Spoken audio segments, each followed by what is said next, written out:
सबसे पहला नियम एकादशी व्रत का सबसे पहला नियम है कि आप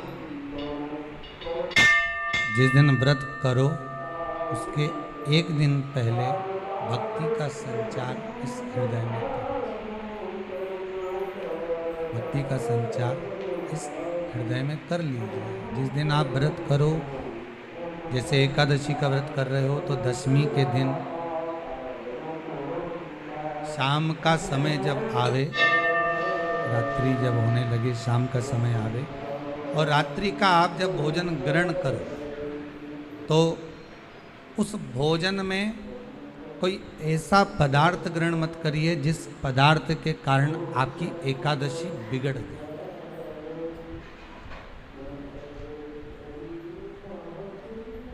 कोई बेकार भोजन में ग्रहण नहीं करना, श्रेष्ठ भोजन ग्रहण करिए दशमी। और एकादशी का दूसरा नियम बहुत ध्यान से सुनिएगा। जिस दिन आपकी एकादशी का व्रत हो उस दिन प्रयास करिएगा कि अपने हाथ से किसी भी वृक्ष की कोई पत्ती टूटे ना। अपने हाथ से किसी भी वृक्ष की, पौधे की, किसी भी वृक्ष की पत्ती अपने हाथ से ना टूटे। बहुत ध्यान दीजिएगा महाराज। एकादशी का ये दूसरा नियम है कि अपने हाथ से किसी पौधे की, किसी वृक्ष की, किसी डाली की कोई पत्ती टूटे ना, कोई पत्ती ना टूटे, इसका प्रयास करिए।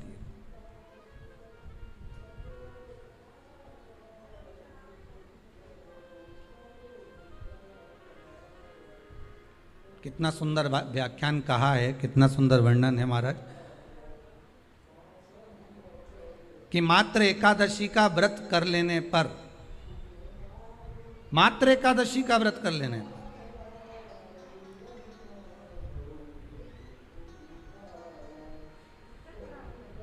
जो पूर्व में किया गया हमारा पाप कर्म है, हमने किसी जीव की हत्या करी है, हमने किसी को कष्ट प्रदान करा है, हमने किसी को अपशब्द कहा है, हमने किसी को ताने दिए, हमने किसी को आड़ा टेढ़ा कहा है, हमने किसी को गालियां दे दी है, मात्र एकादशी का व्रत ही कर लेने पर ये सारे जो दोष हैं वो समाप्त हो जाते हैं।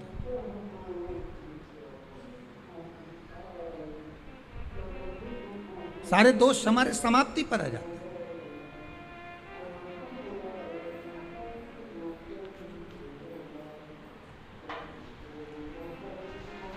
अब एक विचार करिएगा थोड़ा सा अपने मन में, अपने चित्त में, अपनी वृत्ति में एक बात उतारिएगा। एक अपने मन में एक बात को उतार कर रखिएगा कि आप अपने पाप को, अपने पाप कर्म को जिस दिन क्षीण करने वाले हो, समाप्त करने वाले हो, अपने पाप को आप जिस दिन समाप्ति पर लेकर जा रहे हो तो उसके एक दिन पहले आपको प्रसन्नता होना चाहिए कि नहीं होना चाहिए कि कल मेरा पाप कटने वाला है, कल मेरा पाप समाप्त होने वाला है, जो मैंने पाप कर्म करा है वो समाप्त होगा, जो मैंने पाप कर्म करा है वो कल समाप्त हो जाएगा। तो एक दिन पहले आपके चेहरे पर प्रसन्नता हो कि ना हो?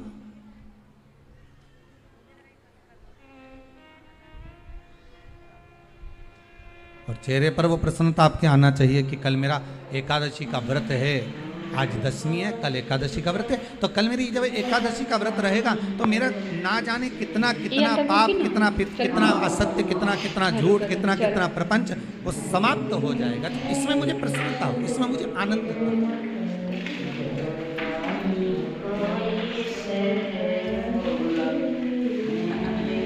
तो क्या कहा गया कि प्रयास करिएगा कि एकादशी के दिन कोई वृक्ष की, कोई डाली की, कोई कोपल की कोई पत्ती ना तोड़ी जाए। क्यों? तो कहा अगर उस पत्ती को हम तोड़ देते हैं, वृक्ष की पत्ती को या क्यारे में लगी हुई कोई डाली की पत्ती को हम तोड़ देते हैं तो एकादशी का पुण्य फल प्राप्त नहीं होगा। एकादशी का कोई फल हमारे खाते में नहीं जाता। पुण्य फल चाहे तुमने मोरधन खाया हो, चाहे तुमने व्रत का कितना ही सामान खा गए और तुमने सोचा कि आज मेरी एकादशी है, तो फिर उसका